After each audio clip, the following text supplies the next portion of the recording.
people, the civilian population and the Bengali army personnel, we had no other way but to take up arms and fight our way out.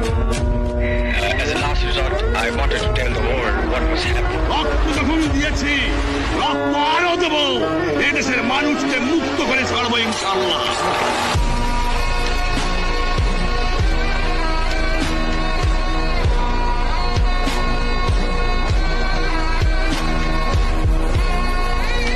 মনে রাখবেন, ইতিহাস তখনই হয় যখন রক্ত ঝরায়।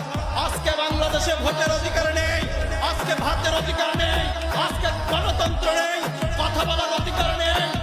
রাস্তায় তো নামতে দেখি